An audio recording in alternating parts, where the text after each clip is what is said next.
everybody. It's Allison Williams here, your law firm mentor. Law Firm Mentor is a business coaching service for solo and small law firm attorneys. We help you grow your revenues, crush chaos in business, and make more money. Hi, everybody. It's Allison Williams here, your law firm mentor. And this week's episode of the Crushing Chaos with Law Firm Mentor podcast is dedicated to the topic of you being in your own way. Now, this topic may be triggering for some of you, but it probably is going to be enlightening for others of you. Because I get this question a lot from lawyers when they either come to a call with us, when they have a breakthrough session with our office, or when they start to ask the question, how can I be successful? And they assume that what they really need is the tactic, the strategy, the know-how, all of those Googleable events that they just haven't taken the time to research, and they wanted to have kind of a business in a box taught to them over a short period of time that they might be willing to invest in. And that's where a lot of people start the journey of looking for more. But what most people will encounter when they realize that there's a lot more to building a business than just what you do. In fact, what you do is far less important for the most part than the actual who you become and how you show up. Because if you're not being the person who doesn't just do the thing, who doesn't just create the marketing strategy, who doesn't just hire the person, who doesn't just sell the service, when you're not being the person you need to be, in order to accomplish the consistency, the predictability, the reliability of your marketing and sales behavior, your culture and systems behavior in your law firm, if you're not being that person and you don't know how to be that person, then what tends to happen is you do the thing today, and then as soon as that thing stops working, you go frantically scurrying around looking for another option so that you can do the next thing and the next thing and the next thing. And you don't really get very far, right? You inch ahead, you baby step, but you don't make major leaps, and you certainly don't create the life that you truly desire. So I wanted to talk about a couple of strategies, a couple of reasons that people are not successful. And it involves you being in your own way. So first, I want to talk about the fear of failure. Fear of failure is a real thing. It's a major thing. And it's something that a lot of people have. And the fear of failure derives often from growing up in an atmosphere where we were not allowed to fail. So I want you to think about how you grew up. Okay, everyone grew up a little bit differently, whether you had both parents at home, or you were raised by a single parent, or perhaps by a grandparent, whether you had a very singular household, meaning two parents, a kid, and a dog, or you had a multi-family household where you had cousins and aunts and uncles living in the same dwelling. However you grew up, if at some point in time you were given the natural progression of life to learn the next thing, to do the next thing in order for you to grow into an adult, and your parents in some way, or whomever your caregivers were, stopped you from failing or criticized you harshly for failing, that is often going to be a trigger point that people will start to develop fear of failure. Now, it's pretty obvious how we could see that if failure led to physical abuse, if you were spanked into the point of a beating for failing in some way, or if you were simply, if you had a stern reaction from someone that you love, such that a small child looking up at a large adult is receiving an angry tone, a hostile response, or even just the clenched jaw that we all know can happen when you're dealing with the frustrations of kids. When the child sees that, they learn the message that they have done something wrong. Now, this is natural that at some point in time during your child's life, you are going to express to them that you're not happy with their behavior. So this is not in any way to create a blame around parenting. Parenting is one of the most intensely overwhelming responsibilities that a person can have. And we, of course, know that there is no way to do it perfectly because there is no handbook, because all human beings have a different need and different needs at different times. And of course, what your child needs will be variable based on who they are and what's going on in the atmosphere, which you can't always control for. Okay. So, parents, please hear me not to be critical of you. But when the child has that experience, when we have an experience where we look back in our childhood and we say, yeah, I wasn't really allowed to make something less than an A. I really wasn't allowed to join a sports team and not have someone screaming from the sidelines that I needed to be that uber performer, that I needed to be the winner on the team. I wasn't really allowed to start playing a musical instrument and not be good at it, and to hurt my parents' ears when they would hear the recorder. I don't even know why, by the way, that was called an instrument back when we were in elementary school. I'm probably dating myself. I'm in my 40s. That was like a thing back when I was in elementary school. But, the recorder doesn't sound that good. But let's say you advance to something like the clarinet or the flute or the drums, and your parents were like, oh, God, they're awful. And they urged you to practice. It was like a psychological need they had for you to practice, not so much because they wanted you to get better for you, but they wanted you to get better for them, right? So if you have that kind of experience, there can be in you not just a reticence around failure, but an actual fear of failure. Another thing that begets fear of failure is when you have stern judgments around failing. So if there was caustic language, if there was name calling, or even if there was a judgment that derived from an idea of not being good enough, right? So there's a difference between a parent correcting a child and saying, you didn't do this the way you were supposed to, or the way that we practiced, or the way I know you have the ability to, and I want you to improve in the future. That's a very different conversation than a conversation that might sound more like, I don't understand why you haven't mastered this yet. You've been practicing forever. How hard is it for you to do X, Y, Z? Right? So if the messages around failure in any way, failure to meet a standard, failure to become the best, failure to be voted at the top of the class, whatever it is, any type of failure, if the message associated with that is you're not good enough, and you internalize that, then the fear of failure often becomes a fear of lack of love or loss of love associated with failing. Okay, withdrawal of love and connection is the next common reason why people will develop a fear of failure. And that goes back to really some of that stern judgment, but stern language, essentially. And it also is not just stern language. When I say stern, a lot of people will think I'm talking about yelling or name calling. You don't have to have that to have what we would refer to as a stern judgment. But I want you to think about a parent who maybe is okay with their child being a child and, not being good at everything.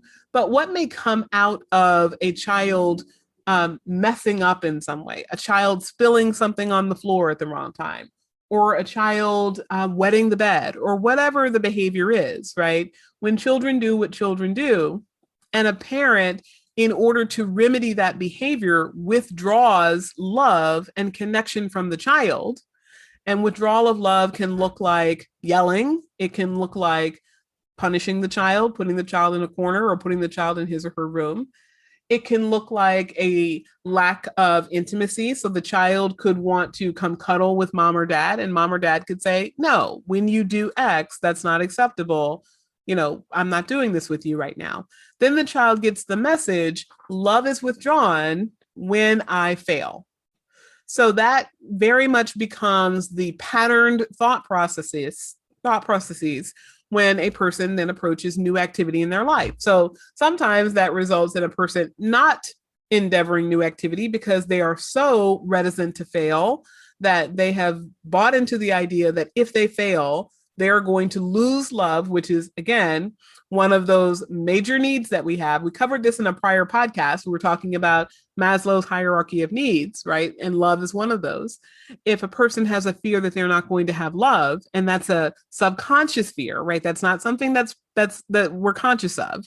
We just use rationalizations to come to a conclusion. Oh yeah, that doesn't make sense. I'm afraid to do that. I'm cautious. I'm fiscally conservative. There can be any number of phrases that we use to justify why we're not doing something. But at the end of the day, it would be because we're afraid, and that fear comes from one of these sources. Okay. Another reason why someone might develop the fear of failure is when they anticipate negative consequences, right? So the negative consequence could be that growing up, you very much had a household where if you did fail at something, there was a consequence. Okay. And the consequence could have been one of the things that we talked about before, like a parent having a stern judgment or physical punishment or withdrawal of love and connection. Like all of those things are very common devices that parents will use to remediate children's behavior. But when I talk about negative consequences here, I'm talking about a direct correlation that a person builds in their mind to something that happened. So, for instance, children may have abandonment issues if one parent, let's say, divorces and leaves the household. And that child may associate that action with something that they have done.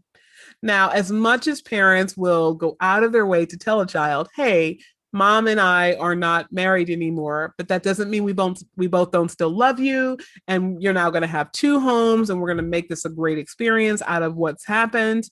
The child can, depending on what's happening in the household and how they are internalizing it, the child can develop the story without any encoding from a parent that when I do X, right? If I don't make straight A's, or if I don't, if I wet the bed, or if I do something that my parent is not happy with, in other words, if I fail at meeting their standard, I can very easily have a problem develop.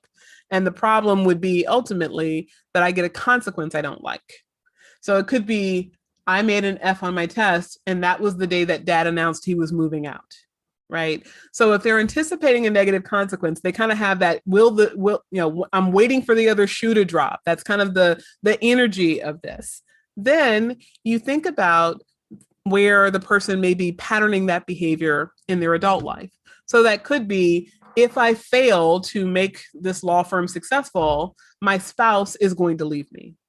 Right. So even if your spouse hasn't said, hey, this marriage is predicated on your financial success, if that doesn't work, I'm out, you have at your core a belief that being successful, whether successful means a multi-million-dollar law firm or it just means a law firm where you're bringing home a six-figure salary, whatever it means for you, it means for you. But you could have it in your mind, hey, if I don't achieve whatever it is that I have to achieve, my spouse is going to leave, because you have associated in your mind, people leave me when I fail at things, right? Or it could be that there's the hurt ego and lack of positive self-esteem that attends to failing, right? So you may think back and remember all the times that you tried something and failed at it and had not just a bad feeling because you didn't enjoy not winning, right? Some people are more internally competitive than others.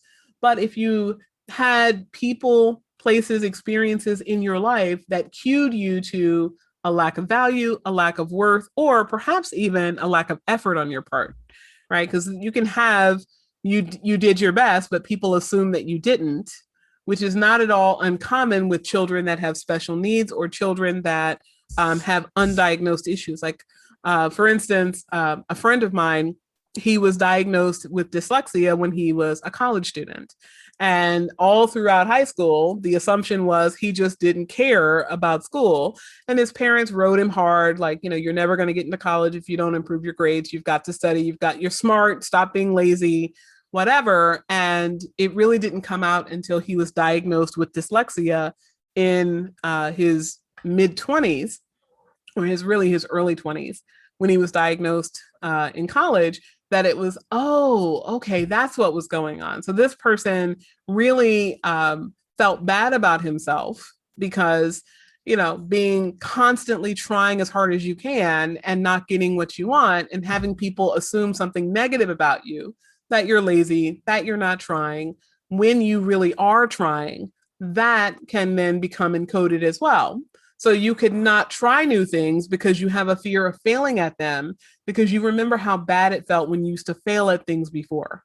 So even though now you may intellectually realize, yes, I have a learning disability, so my trying at something is not the same as normative patterns of behavior, right? The average person trying at this is not likely to have the same level of success as I am, or vice versa, because I have some additional challenges. You may intellectually know that, but on some level, having been chided over and over again to do your best, and you are doing your best and still not succeeding, that can encode the negative self-esteem, and that ultimately would be something that you fear having that feeling of again. Okay. Now, if you're not in your way because of fear of failure, it could be the opposite, which is fear of success.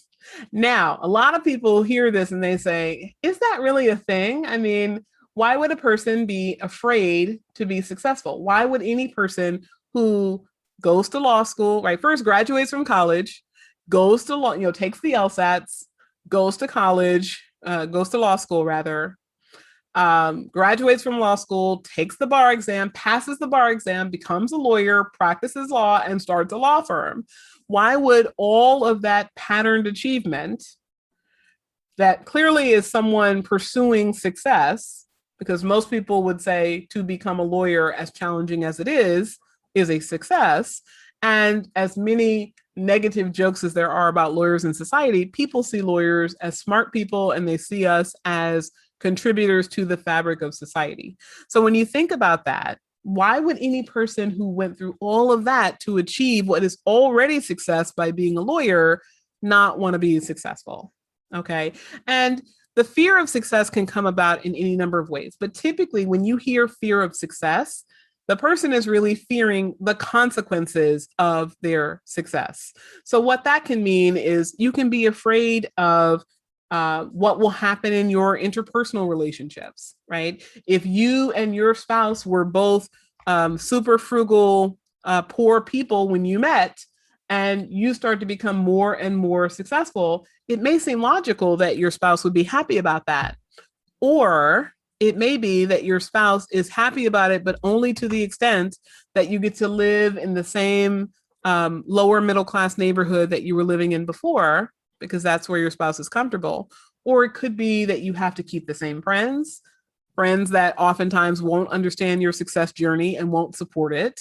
So that tends not to be the healthiest way to continue to grow. But you can have any number of interpersonal conflicts that arise as a result of money changing. One party suddenly becomes much more affluent than the other.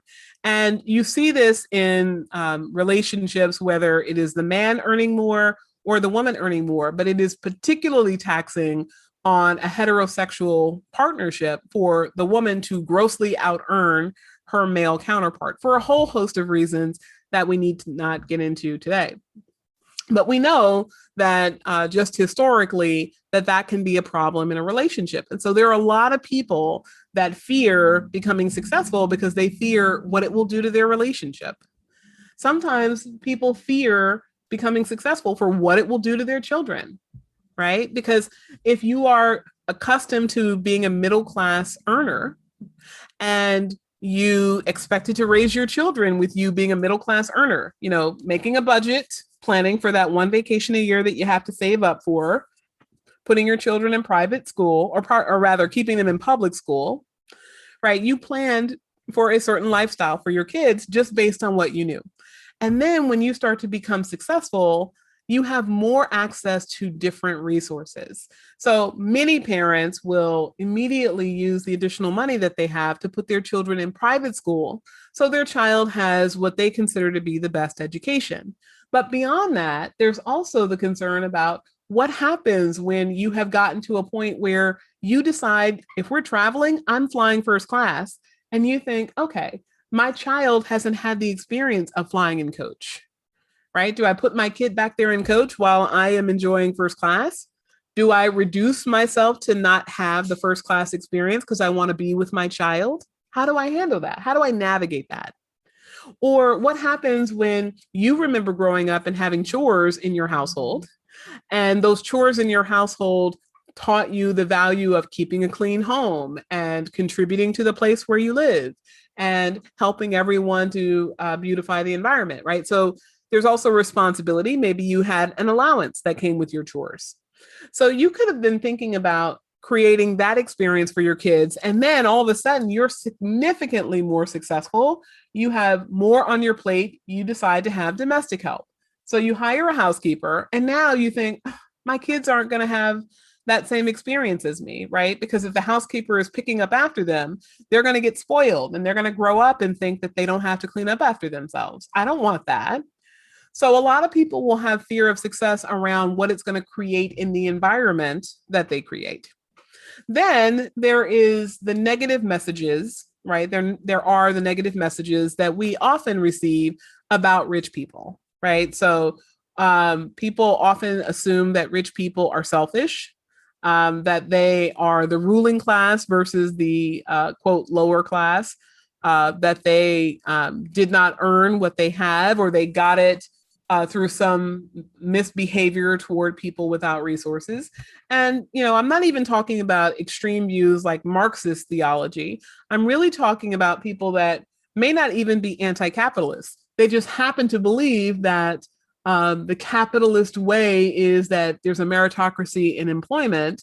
And as you become better, you're worth more, you earn more. But they don't conceptualize the idea of stair stepping their wealth, i.e., instead of doing a little better every year and getting a little bit more from your boss who can terminate you at any time, you own the company, whereby you create the wealth and you treat people in your company the same way that you would have wanted to be treated if you were that employee that your parent was.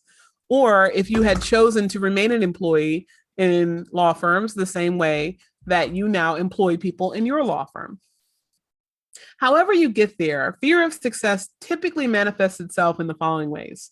So we often see people that create very low goals, right?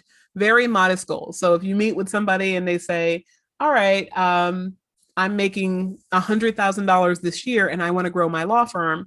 And you ask them, okay, best case scenario, what is your stretch goal for the year? They say, oh, I don't know, 150, maybe 200. And we look at the structure of their firm, and we look at what they're selling, how they're selling it, what they've done so far, and all of the opportunity. And we see a $400,000 law firm, right?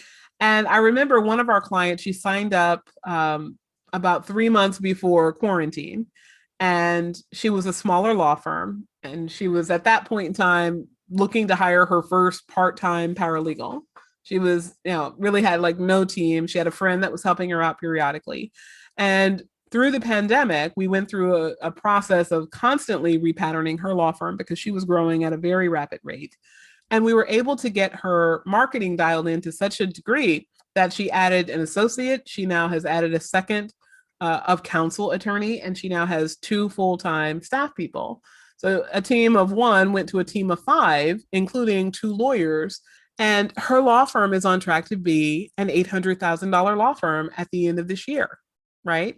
And that comes from the fact that when she created a goal, she had someone looking at her and saying, I see more for you than you see for yourself, right? So that modest goal, we understand where it comes from. It comes from wanting to baby step and having a little bit of fear of what's going to happen when you blow up your whole world and become an 8 or 9 or 10 or 15 times wage earner, what you're used to having, right? When you start mass producing your wages instead of stair stepping and baby stepping them forward, you can create a lot. And there's often a fear of what's going to happen when you arrive there.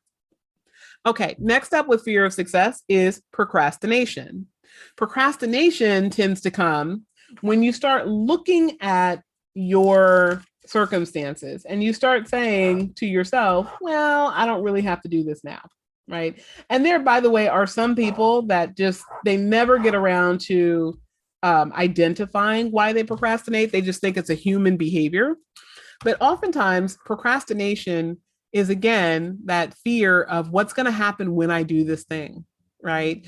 And sometimes it doesn't even show up as blatant procrastination. Sometimes it shows up in being scattered. Like the person who has 14 different projects open all at the same time. Nothing has been completed. No major progress has been made on any particular activity. And the person is moving from activity to activity to activity, never finishing anything.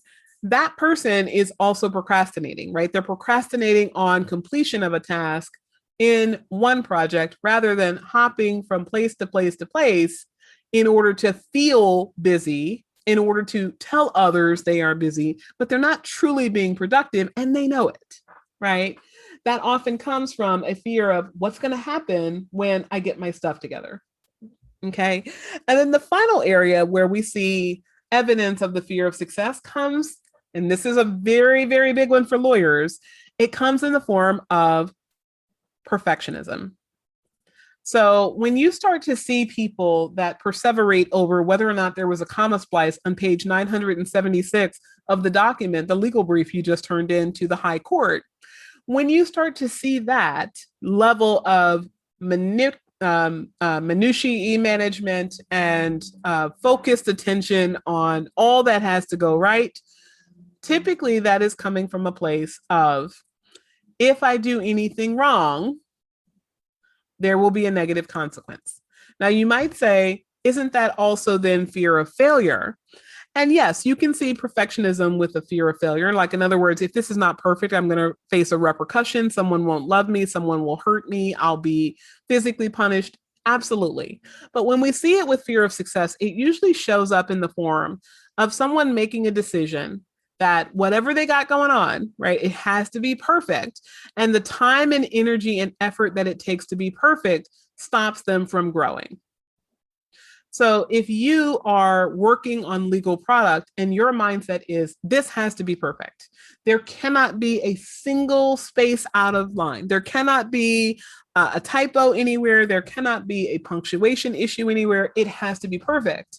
Then the amount of time and energy and expertise and double checking and triple checking that you're going to have to invest to get to that form of perfectionism that you have defined for yourself is going to stop you from bringing other people in, because if your standard is perfectionism, it is damn near impossible for any human, no matter how exceptional a lawyer they are, whether it's lawyer or secretary or paralegal, no matter how exceptional an employee they are or could be for your business, if you require perfectionism, they won't cut it, which means you get to stay small, you get to not grow your law firm, and you get to not be a success.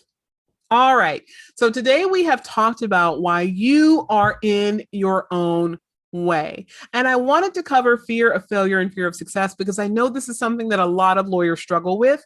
If you are somebody that has a feeling that you are in your own way and need help to break out of that, you can always reach out to us and you can schedule a consultation with us where we can actually talk you through some of the things that are going on in your head that are stopping you from being the success that you desire to be.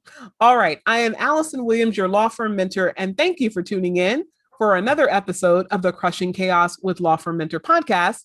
And I will see you on the next podcast.